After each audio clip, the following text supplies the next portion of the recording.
휴젤 하면 역시 보툴리눔 톡신이랑 필러죠.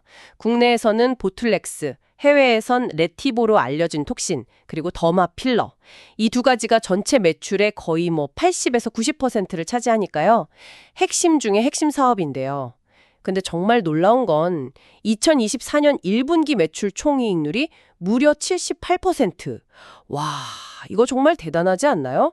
수익성 기반이 아주 그냥 탄탄하다 이렇게 봐야겠죠? 올해 목표도 연간 매출 20%, 영업이익 EBITI의 기준으로 35% 성장인데 1분기 실적 보니까 출발이 아주 순조로운 것 같아요. 네네, 그 외형적인 성장세는 부인할 수 없죠. 인상적입니다. 하지만 바로 그 점이, 그러니까 매출 대부분이 톡신과 필러, 딱 이 두 가지 품목에 너무 이렇게 집중되어 있다는 게 이게 또 양날의 검이 될 수 있다는 거죠. 특정 품목 의존도가 너무 높으면 뭐랄까 예상 못한 변수가 생겼을 때 좀 취약할 수 있거든요. 특히 올해 3월에 야심차게 시작한 미국 시장, 여기서 3년 안에 점유율 10% 잡겠다고 하는데 글쎄요. 이미 시장 꽉 잡고 있는 AVB 같은 이런 거대 기업들이 버티고 있잖아요. 경쟁이 상당히 버거울 겁니다. 기존 업체들보다 한 20에서 30% 싸게 판다고 하는데 이게 계속 통할 수 있는 전략일지는 좀 더 지켜봐야 하지 않을까 싶습니다. 물론 가격만 내세우는 건 아니죠. 강점은 또 많습니다. 이미 전 세계 60개국 이상에서 톡신 제품 허가를 다 받아놨고요. 계속 영토를 넓혀서 올해 5월에는 UAE에도 성공적으로 진출했어요. 꾸준히 하고 있잖아요. 그리고 특히 중국, 그 큰 시장에서 벌써 점유율 15%를 넘겼다는 건 이거 할 수 있다는 걸 제대로 보여준 사례죠.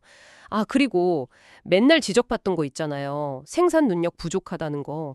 이것도 지난 4월부터 제3공장이 이제 본격적으로 돌아가기 시작하면서 숨통이 확 트였습니다. 여기서 진짜 주목해야 할 점은 이 78%라는 엄청난 매출 총이익률 있잖아요. 이게 신공장 돌리느라 비용이 늘었을 텐데도 유지가 되고 있다는 거예요. 이건 단순히 숫자가 아니라 미국 같은 격전지에서 가격 경쟁을 하거나 아니면 새로운 R&D에 투자할 수 있는 그런 강력한 실탄을 확보했다. 이런 의미 아닐까요? 네, 해외 확장은 당연히 가야 할 길이죠. 그건 맞습니다. 하지만 제3공장 가동이 모든 문제를 다 해결해주는 마법 지팡이는 아닙니다.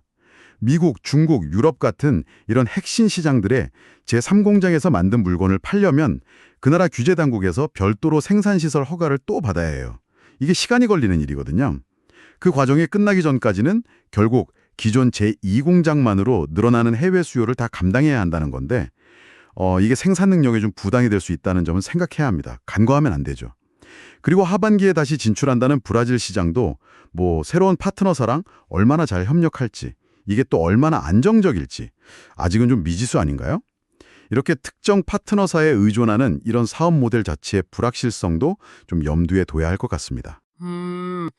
해외 허가 절차가 필요한 건 맞지만 그래도 이미 제2공장이 주요 시장 허가를 다 가지고 있잖아요. 그러니까 당장 생산이나 수출에 큰 차질이 생길 것 같지는 않아요. 오히려 제3공장이 국내 물량을 이제 전담해주면 제2공장은 해외 물량에 더 집중할 수 있는 그런 여력이 생기는 거 아닌가요? 환경이 더 좋아질 수도 있죠. 브라질 파트너 교체도 글쎄요, 더 좋은 조건으로 더 나은 성장을 하려고 내린 전략적인 판단일 수도 있는 거고요. 이미 올해 성장 가이던스에도 브라질 매출이 포함되어 있다고 하니까 회사 쪽에서는 어느 정도 자신이 있는 것 같습니다. 게다가 올해 5월에는 또 30만 주 규모 자사주 소각 결정까지 했잖아요. 주주 가치 높이려는 노력도 꾸준히 하고 있다는 점, 이것도 긍정적으로 봐야죠. 자사주 소각, 네, 긍정적인 신호 맞습니다. 다만 그동안 현금 배당을 한 적이 없다는 점은 이제 배당을 좀 중요하게 생각하는 투자자분들께는 아쉬운 부분일 수 있겠죠. 결국 휴젤의 미래를 좌우할 가장 큰 변수는 역시 미국 시장에서의 성과일 겁니다. 이건 부인할 수 없어요.